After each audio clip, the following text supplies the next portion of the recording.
Hi friends, చూస్తున్నారా? ఇప్పుడు నేనైతే గుత్తు వంకాయ కోసం మంచిగా వంకాయని ఫ్రై చేస్తున్నాను. మీరు గుత్తు వంకాయ అంటారు, మసాలా వంకాయ అంటారు, మీ ఇష్టం. ఇప్పుడు ఈ వంకాయలు తీసాం కదా, దీంట్లో పచ్చిమిరపకాయలు వేసి పచ్చిమిరపకాయలు కదండి, ఉల్లిపాయ ముక్కలు టమాటా ముక్కలు వేసి మనం వేపుకోవాలి. ఇవి వేపిన ముక్కలు వంకాయ ముక్కలు అనమాట. ఇలా మనం ఫ్రై చేసి తీసి పక్కన పెట్టుకున్నాము.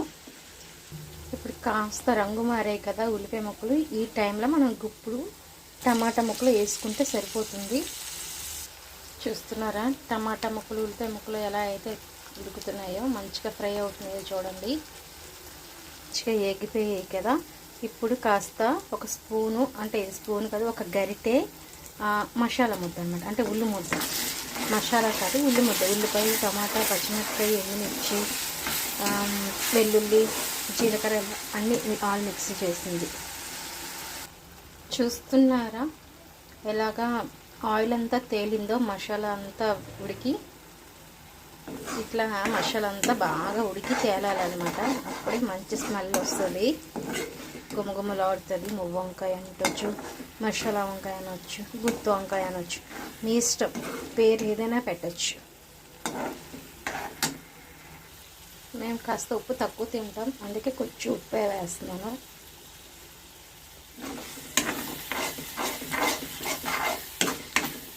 కాస్త కారం, ఉప్పు వేగింది కదా, అదే ఉప్పు వేసిన తర్వాత ఉల్లిపాయ ముద్ద అంతా వేగుతుందని ఉల్లిపాయ ముద్ద వేగిన తర్వాత కొంచెం కారం వేస్తున్నాను, కొంచెం ధనియాల పొడి కూడా వేస్తాను.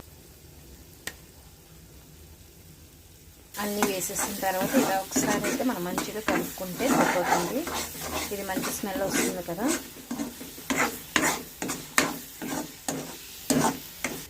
చూసారా ఆయిల్ పైకి తేలింది, ఉప్పు కారం మసాలా అన్నీ బాగా పట్టాయి కదా. ఇప్పుడు మనం తగినంత వాటర్ అయితే యాడ్ చేయాలి. ఎక్కువ వాటర్ అవసరం లేదు, ఆల్రెడీ వంకాయలను అయితే ఫ్రై చేసాము కదా. ఇప్పుడు ఈ వంకాయలను ఇందులో ఎలా యాడ్ చేసేద్దాం. ఈ వంకాయలన్నీ మనం ఇందులో యాడ్ చేస్తాం. ఇది ఒక 10 నిమిషాలు స్లిమ్లో పెట్టి మగ్గించేస్తే మనకి రెడీ అయిపోతుంది.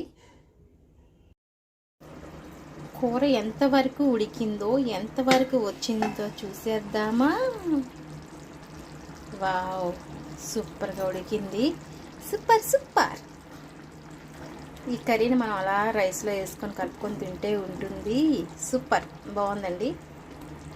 గ్రేవీ కూడా థిక్గా వచ్చింది కదా. కొంచెం ఇందాక మీకు చెప్పాను కదా, ఇంకొంచెం యాడ్ చేశాను వాటరు, కొంచెం ముక్కలు ములిగే వరకు కొద్దిగా యాడ్ చేశాను, సరిపోద్ది అనుకున్నాను.